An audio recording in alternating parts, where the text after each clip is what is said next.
The average temperature of an iron is 295 degrees. The hottest temperature in Death Valley ever recorded is 134 degrees. The average temperature to bake a cake is 350 degrees. Paper burns at 451 degrees. The base of a fire is about 500 degrees, and a fireman in his or her full turnout uniform can be fully engulfed in a fire for just about 5 minutes. Hello, my name is Matthew Robles.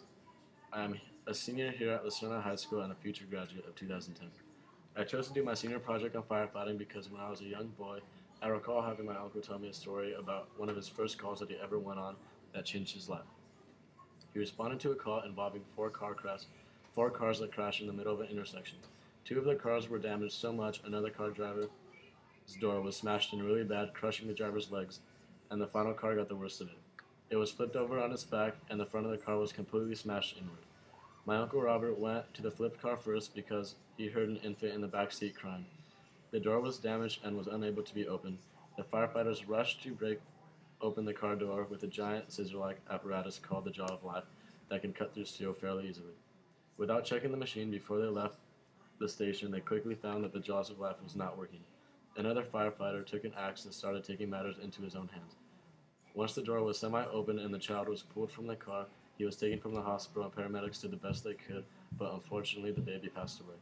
My uncle is a firefighter in Pasadena and he serves his community every day he goes into work. Next slide. Here are just some tips that you guys can use around the house. Candles. Candles are the leading cause of house fires today. If your family is the kind of family that always has candles on, just blow them out before you leave the house or before you go to bed. It won't hurt. And just always keep a fire extinguisher around the house, because if there is a fire, you can put it out with a fire extinguisher.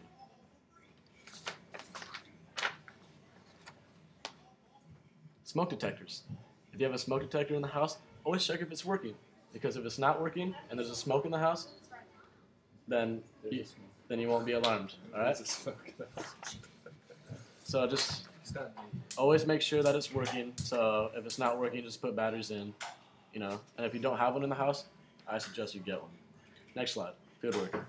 For my fieldwork, my mentor Rudy Rosas gave me a tour of the fire department. He showed me where they sleep, work out, hang out, eat their food, and do their paperwork. The fire station is basically like a second home for the firefighters. They sleep there when they are on duty and rarely eat out. Eating is also a big part of their lives because they need to be eating healthy and not be eating fast food every day. All the firefighters that I met all knew how to cook some sort of dish. My mentor asked me if I knew how to cook anything and told him I only knew how to make cereal. He didn't really find it funny when I said that, but he told me the next time that my mother is cooking around the house just to ask her what I can do to help, because if I know how to cook, then that's better. Like, fire stations want people that are cooks because they cook. No, you should say they want people to be. I also learned about an interesting unwritten rule. If you ever go to a fire station, just always bring some kind of dessert, because you never want to walk in empty-handed.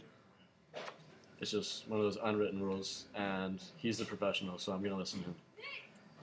After making delicious burgers at the fire station, my mentor took me to put on his extra pair of turnouts. Turnouts weigh about 30 pounds and get hot pretty fast. There are three layers in the suit.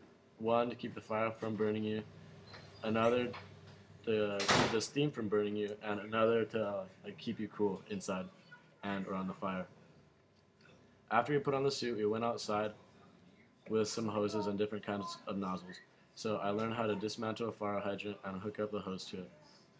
I did this in the turnouts, which made it exhausting, and to make it worse, it was a really hot day and the sun was just beating down on me, making me very hot and very weak.